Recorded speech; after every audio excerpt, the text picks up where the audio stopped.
Hello guys, for today's video gagawa po tayo ng tinapay sa ang gagamitin po nating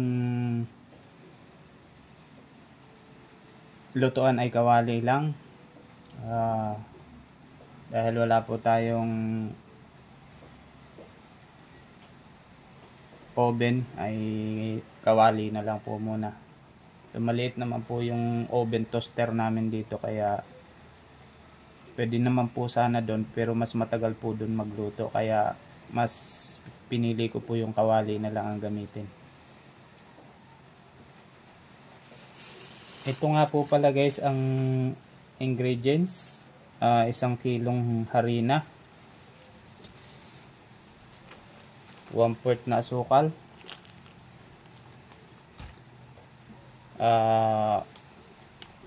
itong yeast, angel yeast. Babawas po tayo ng kaunti dyan. At syempre po guys, mayroon tayong pampalaman na cheese dito. Inayat ko na siya. At ito naman po guys yung Bear Brand Choco. Yun po ang gagamitin natin pang i-coated po natin ang gagawin nating tinapay. Yan guys, so umpisa na po natin.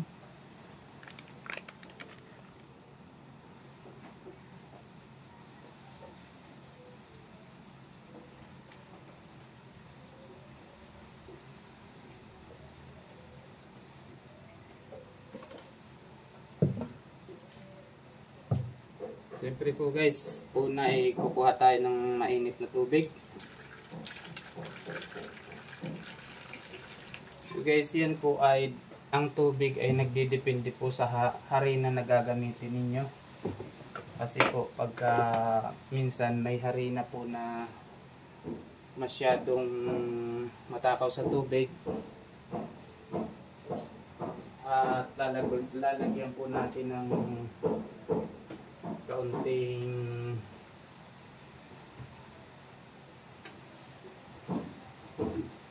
asin.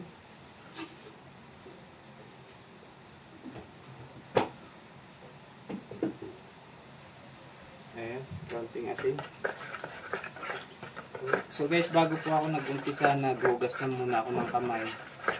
Ito po ay pang merienda lang namin kaya hindi na po ako magagamit ng gloves. Ayan. At ito naman po ay asukal. Lalagay po natin dito.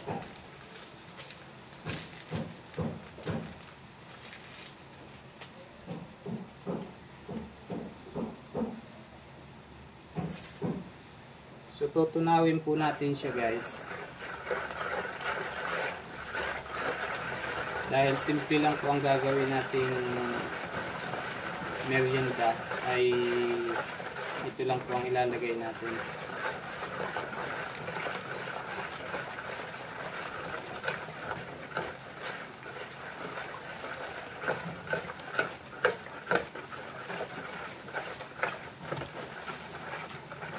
Yan, natunaw na po yung asukal sa tubig na mainit.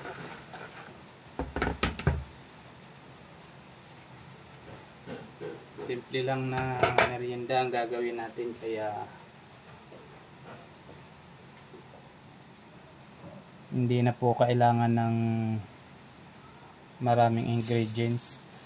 So guys, kapag gusto nyo pong lagyan ng itlog or gatas ang gagawin nyo, pwede naman po. Kaso lang ako ay yun nga, simple lang ang gagawin ko para may merienda lang.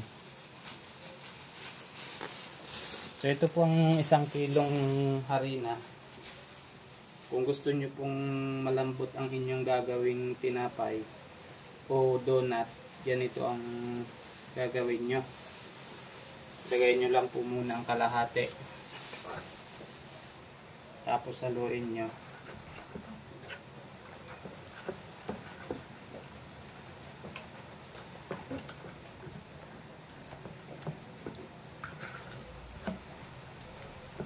So pag ihalo nyo na guys yan, saka nyo po lagyan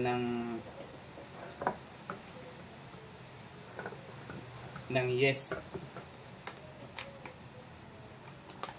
So ako po guys nito ay tinatansya ko na lang. Dahil alam ko na naman po ang timpla nito. Ayan. Diyan ko po nilalagay kasama ang ano para maganda po ang tinapay, malambot po siya. So guys, ito nga po pala ay pwede ring malamig ang tubig na gamitin natin. Subalit, napaka tagal po niyang humilab. Kaya ang ginagamit ko po dito ay maligamgam na tubig para mabilis po siyang humilab.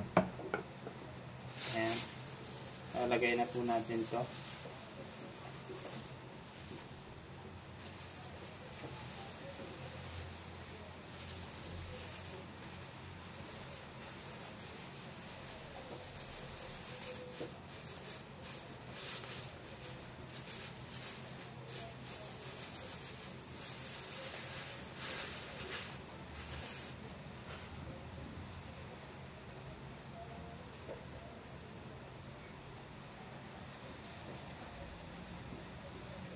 So guys, ito kapag medyo matigas po ang dough natin, pwede naman po natin lagyan ng additional na tubig para siya ay hindi matigas.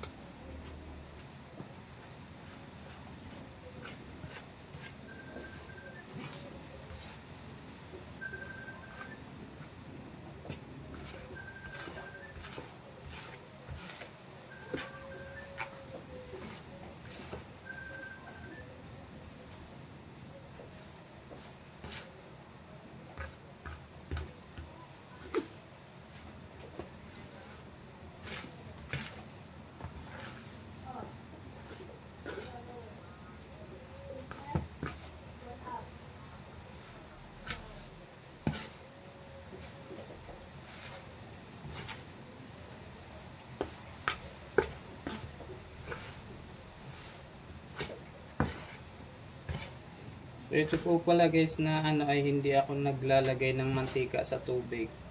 Pagka yung okay na po ang dough, saka ko nilalagyan ng mantika yung ano para hindi lang kumapit sa lalagyan.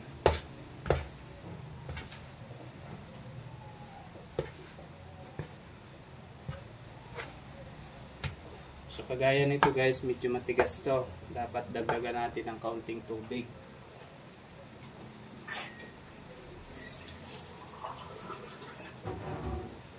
Dagdagan po natin siya ng kaunting tubig para hindi masyadong matigas yung dough na gagawin natin. Ayun, dumaan ang aking anak.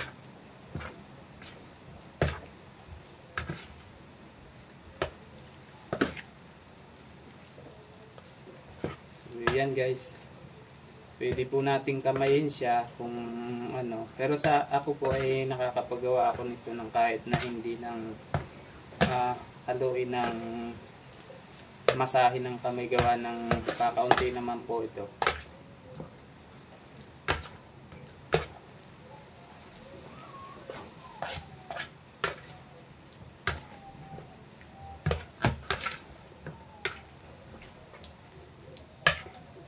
Yan guys.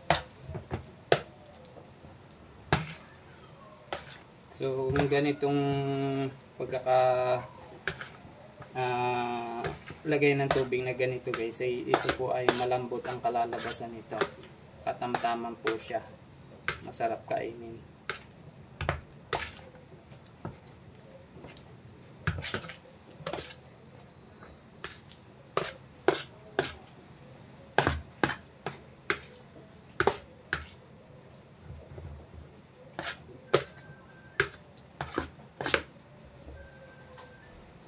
So ayan guys,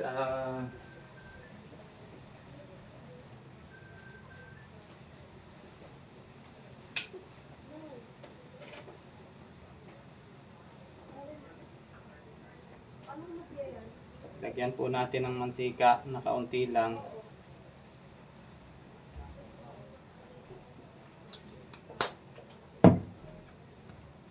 Para hindi siya kumapit sa lalagyan.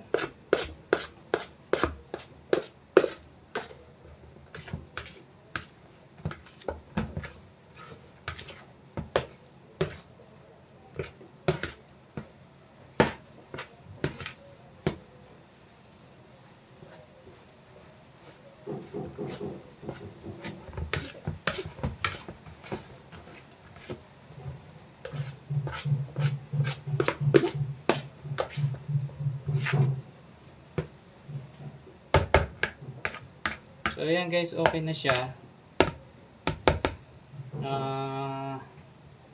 Takpan muna natin siya ng ilang minuto.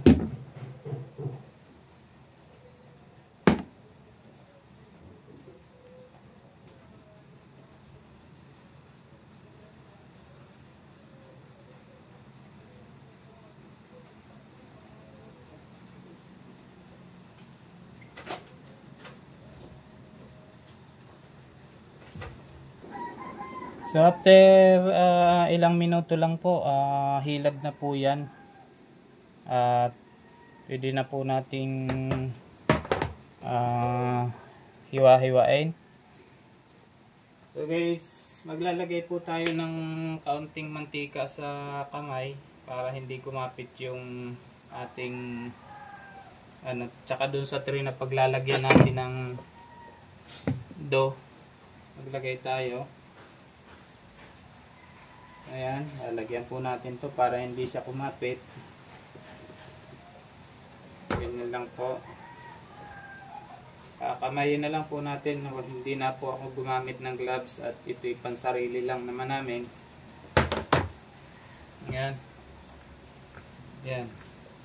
Okay na po yung dough. Tapos pagka siguraduhin po natin malinis ang ating kamay. Ayan. Hati-hatiin po natin to. Yan. Yan lang, ganito lang po ang pag-aano ng dough.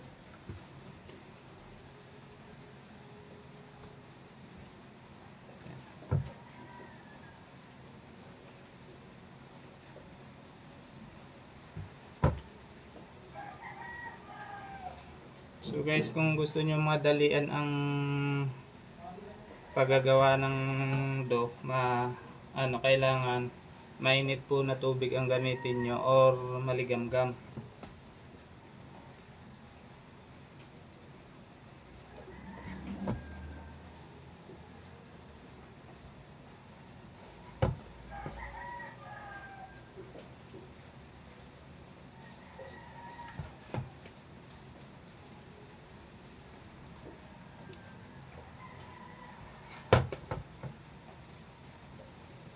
So guys, hindi na natin naayusin masyado dahil ito na may lalagyan ko pa ng palaman. Lalagyan ko pa ng cheese sa gitna.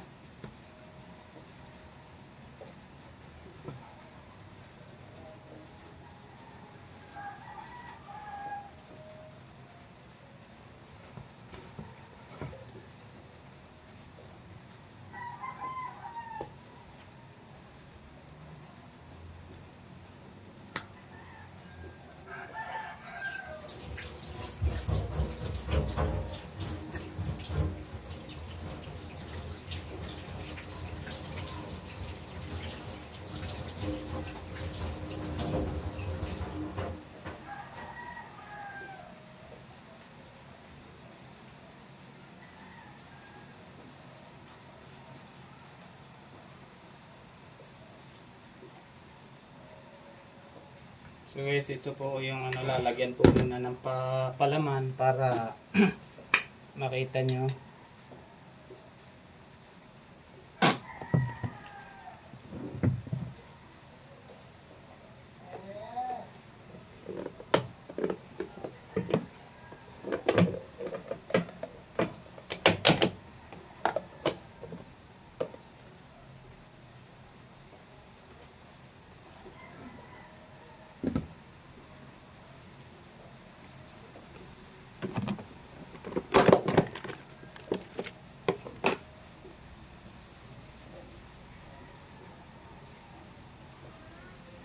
po guys yung lalagay natin ng palaman, cheese.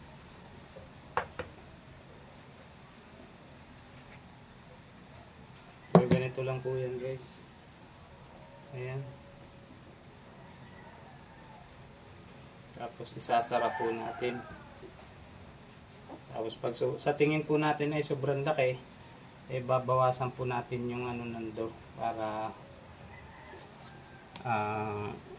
hindi tayo lugi kung sakaling gagawin nating negosyo.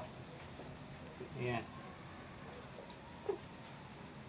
Diba, madali lang po. Ayan.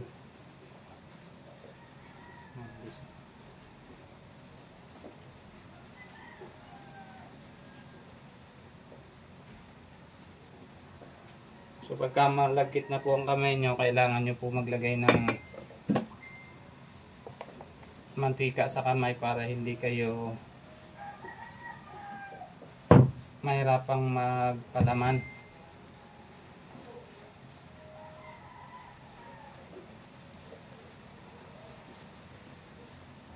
Ganyan lang po.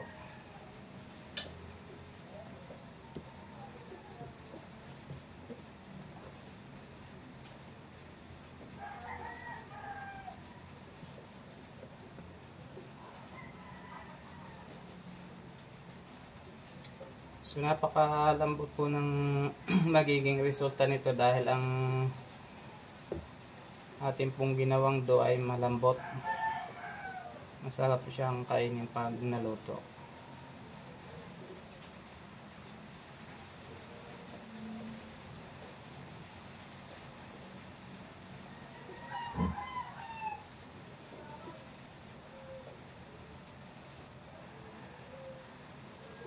Same procedure lang po ang gagawin natin.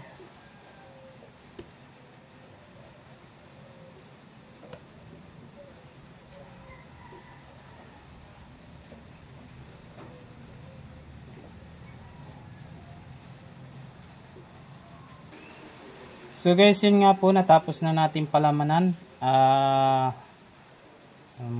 Lulutuin na rin po natin to sa kawali. Ano na natin para tayo may merienda na. So tandaan nyo guys, kapag kayo magagawa ng ganito ay kailangan mainit po na tubig ang gamitin nyo dun sa mainit na tubig o kaya maligamgam, kasi lalo na't kailangan nyo ng madalian na paghilab ng dough. Ayan po ang gagawin nyo. Yan po ang sikreto nyan, kasi kapag malamig po ang ginamit nyong tubig ay napakabagal. Mag-aantay pa po kayo ng 1 oras bago humilab yung dough. At nga po, yan na nga po guys, yan na po ang paglulutuan natin. Maliit lang na kawali dahil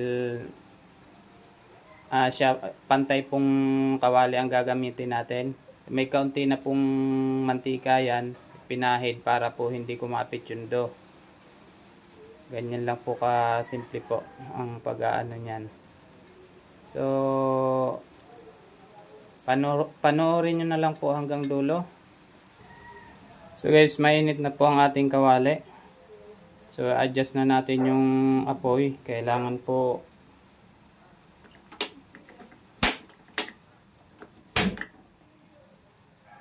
po para lang tayo nag-iin ng kanin. Huwag po masyado malakas kasi masusunog ang ating ginagawang tinapay.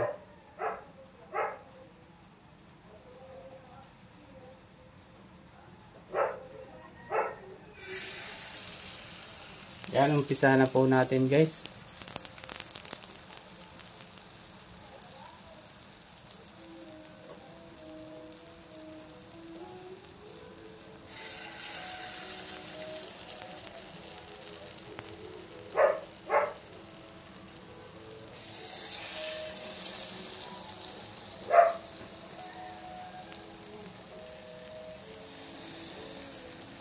Huwag po kayong mag-alala kung na-disforma ang inyong ginawang at babalik po yan sa dati.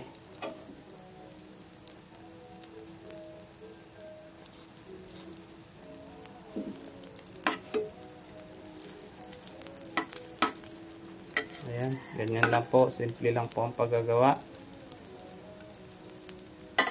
Para po sa mga walang oven na nais magkaroon ng sariling gawang tinapay, pwede po yan sa kawali.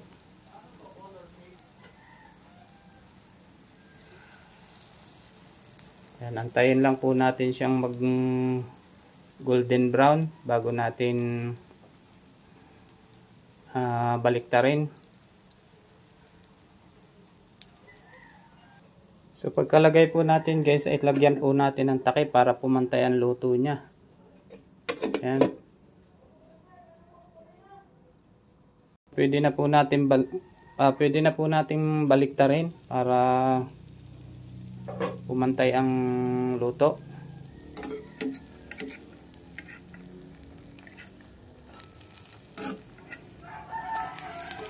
Ayan.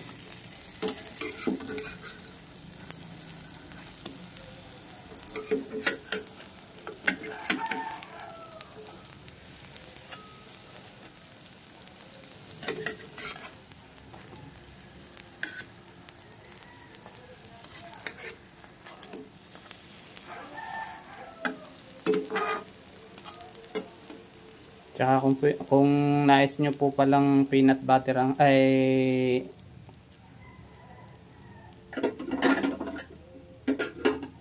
butter ang gamitin, pwede naman po. So wala po tayong butter ngayon, kaya ang ginamit ko ay kaunting mantika. Ayan guys, so medyo okay na. Takpan po natin ulit siya para magpantay ang luto. Same procedure lang po. At hanggang matapos.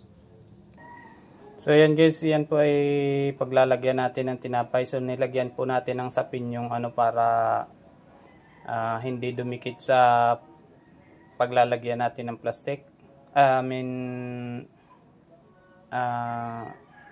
Langgana na maliit.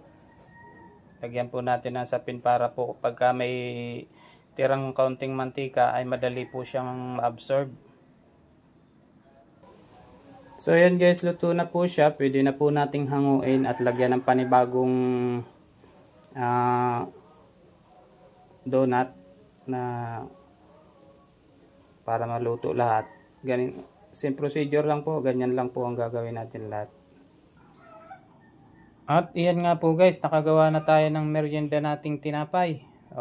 Guys, tingnan nyo, sa simpleng ingredients meron na tayong pang almusal or pang merienda.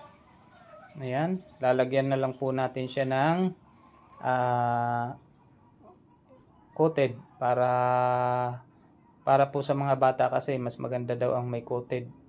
So sa mga naman, sa may edad na, ay ang gusto nila yung ganito lang simple.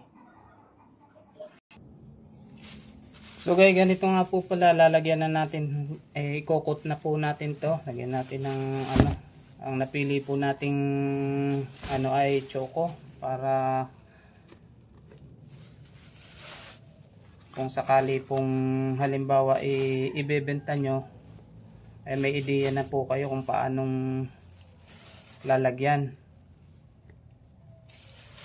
Ayan, ganyan lang po. Tapos ito, lalagay po natin dito sa loob. Ayan, lalagay natin sa plastic yung tinapay, tapos yung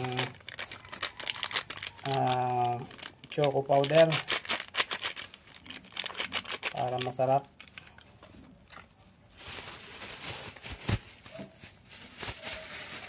At talugin po natin ng ganyan.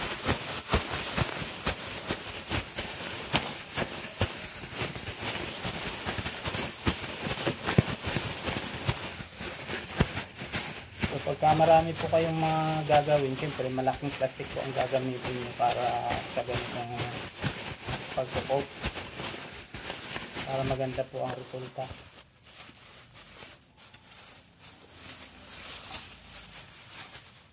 At yan na nga po. Ayan. So, kaunti lang po ang lalagyan natin. Kasi hindi naman po lahat bata ang kakain ito.